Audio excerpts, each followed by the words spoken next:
As you can see, I'm not wearing the yellow and black because when I wear it, I get criticized for showing my roots being a Steeler fan, just like our current governor is.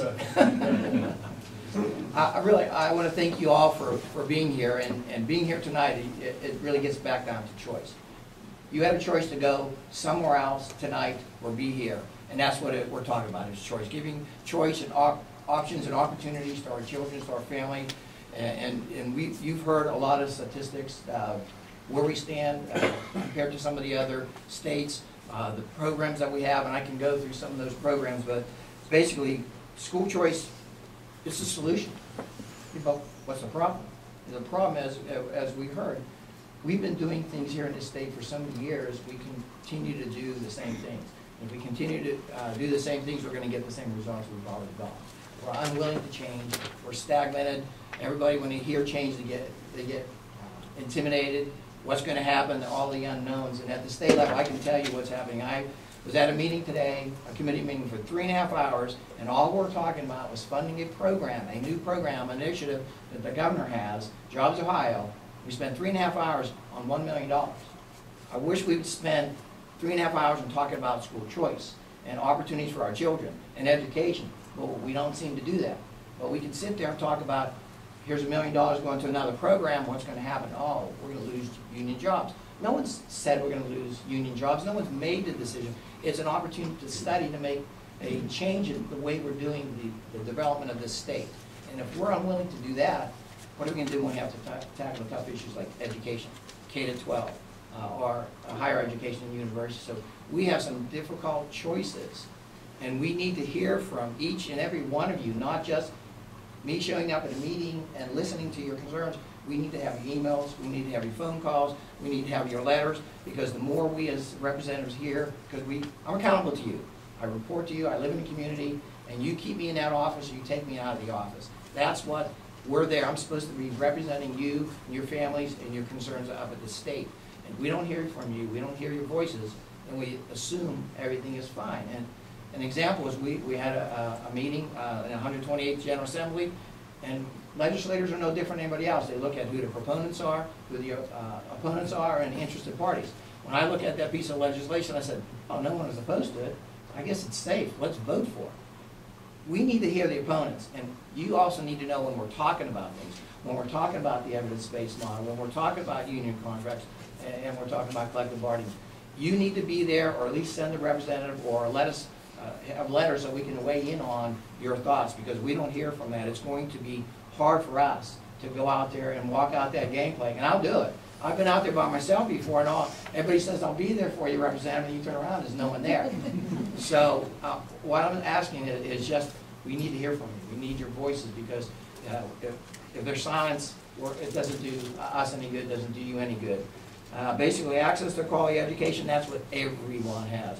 And you heard a little earlier that we do have school choice. In Ohio, we've had school choice for years. You can choose to go to any school you want to go if, what? You can move to Mason. But if you're in Cincinnati, you don't have that choice. If you don't have the wherewithal, you can't make that choice. What we're talking about is giving families an opportunity to be able to take advantage of quality education. And you can go through the grading system that we have in our state. We have our urbanized, 47% of our school districts and our largest school districts are rated Ds and Fs. That's a problem, and we're sending our children to those schools. And they want access, those families want access to quality education.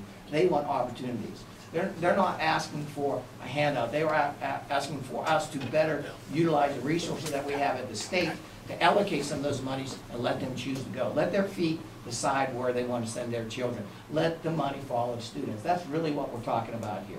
Because if you look at Cleveland, you look at Cincinnati, you look at Mason, and you say, well, how much does it cost to educate a child? Cleveland's $14,000, another school district is $7,000. Why is there a disparity? And if I give someone $5,000 and they want to go to Cleveland, well, they don't have the money to make up the difference, but there's a lot of waste in those systems. That's where we get back to collective bargaining. That's where we go back to reform. When we have the mandates, unfunded mandates that we push down to the school levels, those things need to change. And we haven't done that. Reading proficiency, you heard a little bit about that. In our urbanized cities, 60%, in the last 5 years, 60% Our math levels or proficiency is 50%. Whether you believe in a proficiency test or not, it shows, at least it shows a measuring stick that what we're doing now is not working. And you have options. We need to look at different ways of educating our children because everybody learns differently. When I was growing up, at my age, we went to a classroom, you had a book, you had a teacher up there talk to you. The younger children learn differently. They're on the internet, they're on their phones. Those are options that e-schools, let them go to that. Everybody has alternatives, and we need to look and reach out for those different options. Just one example I just want to talk about it is a parent that is faced in Akron, just with the past month. She was faced with a felony charge of enrolling her children in a nearby school district.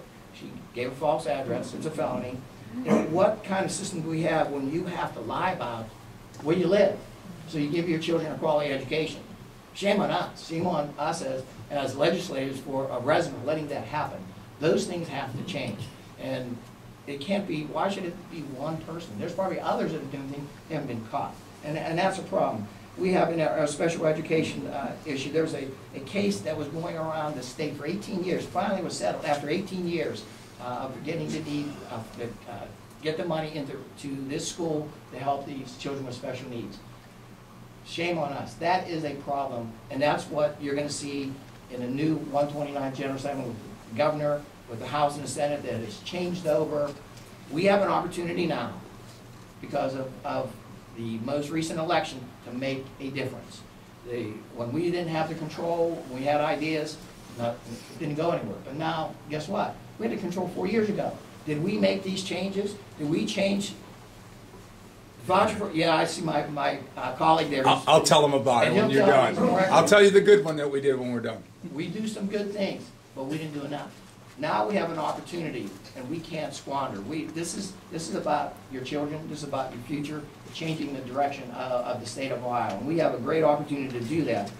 And some of the things that are happening up at the state. We had our advance a couple of weeks ago, and we talked about a variety of issues that we're going to be dealing with. And I won't go through all 12 points, and I will have my fellow colleague, Bill Foley, speak about it, and then we'll answer questions about what we want to do. But just the 4 categories, and each of them have their bullet points. Reduced effects of collective bargaining, grant greater autonomy to the local school district to manage their costs, basically reduce the step increases that are in the contracts, incentives to cost improvements for accountability at the local level, and ensure state funds are used as intended. Allow the money to follow the child.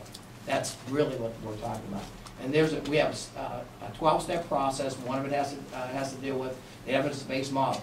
We know I'm a CPA, so when I looked at the former governor's evidence-based model, I looked at it.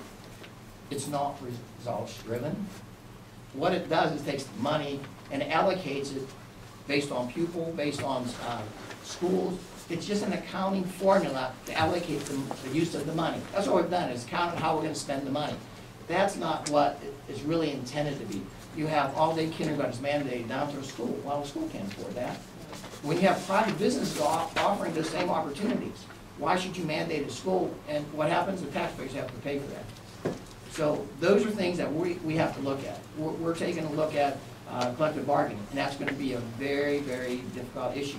We can't just do it at the state level. It has to come down to the local levels, to the police, the fire, and down here at the local level, just not the educators. And those are problems. When you hear teachers say, well, I haven't had an increase in 2 years. No, you just got a 3% increase because you stayed there next year and it just stepped up based on your contract. That's an increase.